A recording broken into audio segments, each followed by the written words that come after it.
simply because of what you just said. Yeah. Wow. This was Um, this was one of our. It was actually I had a fear of it being too dark, but we actually thread the needle pretty well here. yeah, I feel like we've been doing pretty good, and this is the after show right now. Yeah. I feel like we've actually been doing very well about not being negative, hmm just speaking negativity into the world. I think partly because we try and think of solutions for things. Like Yeah. we're not just like pointing out, like we're not just playing the victim the whole time. hmm Like we're like, okay, this is an issue, hmm and this is how we could potentially fix it. Yeah. And I think, generally speaking, people should do that more often. Yeah. Especially like if somebody else gives an idea and you disagree, hmm not only mention why you disagree or that you disagree, Yeah. but offer up a solution of your own. Most people And that don't would they lead, don't do that. yeah, And even when you like if you don't ask for a solution, then it's fine to not get one. But usually when someone tells me a problem, I ask them like, okay, then what do you think would be better, or what do you suggest instead? And then it's like they just say they say never mind, or they don't want to continue the conversation anymore. They just don't have one. And it's like yeah. well, it doesn't really make sense to come forward with a problem if you don't have like a solution or anything else to give instead of it. Or even if you come forward with a problem and you don't have a solution, maybe that's fine. Maybe you just haven't thought of one. hmm But if somebody else is giving you a solution, maybe not, don't knock it down. Yeah. Like maybe use it to prompt you to think of a solution instead. Like, okay, this solution doesn't make sense. hmm Oh, let me try and think of one because maybe you sharing the problem with them, they don't understand the problem well enough to come up with a solution. Yeah. And that's why you should be the one to come up with a solution because you're the one who even identified the problem in the first place or Yeah. recognized it. So Communication is very complex. yeah. Thanks you God for the Tower of Babel. Had to make us learn different languages. Oh Cheese on man. bread. Um, I agree with the last statement made in chat. There's not a lot of variety and representation. Yep, I agree too. Yeah.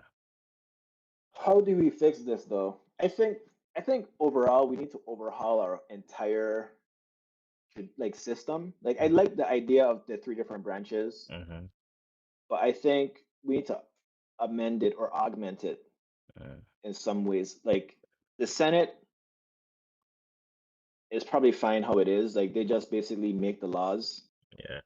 I think the way to augment that would be to make it a requirement that they reference a body of professionals as they make the laws. So Mm-hmm. maybe they have better understanding of the laws and stuff like that. That's fair. But maybe they don't have economics backgrounds. They Yeah. don't have public health backgrounds. They Yeah. don't have pharmaceutical, like they don't know enough. And it's impossible for them to know everything. But what about I feel like currently what they know is probably outdated as well because they've been in there for like 160 years. So it's like And they are old. how is something that happened in the 1700s gonna help us now?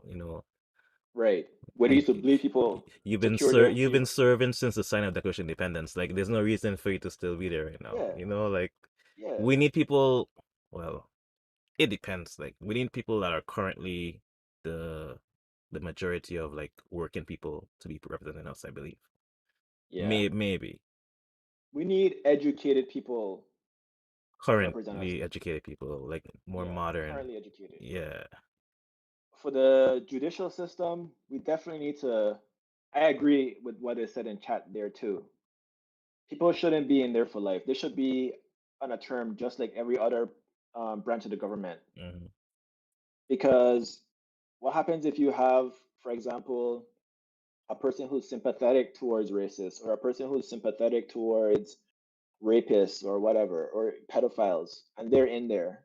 hmm I mean, I actually trust the judicial system the most in terms of the rigorousness that they vet their people hmm because you have to pass the bar, you have to serve as a lawyer for X amount of years before you can even become a judge. Like hmm they actually have a process that makes more sense hmm compared to the other branches. But even within their thing, they still have like issues. So I do think that cutting that sentencing down would help a lot. I Yeah. mean, the term down would help a lot.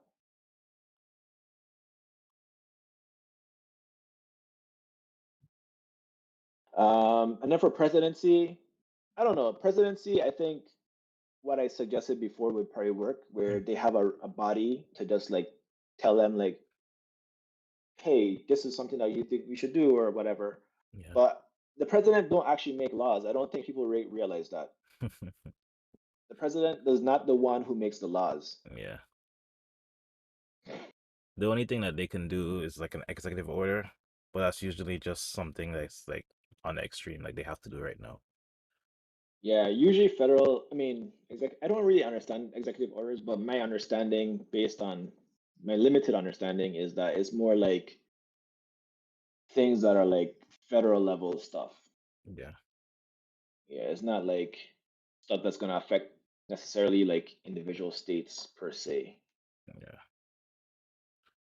Whew. All But right. yeah, now how does this all relate to slavery? Or how does this all relate to the book? Oh, well, it wouldn't. This is a rabbit hole now. Yeah, But we went down that one. yeah. But this book actually made me think a lot about current things that are happening today. So I feel like if an author can do that from back then to now and bridge the gap, it's really good. So we Yeah, actually started reading another book of her body of work.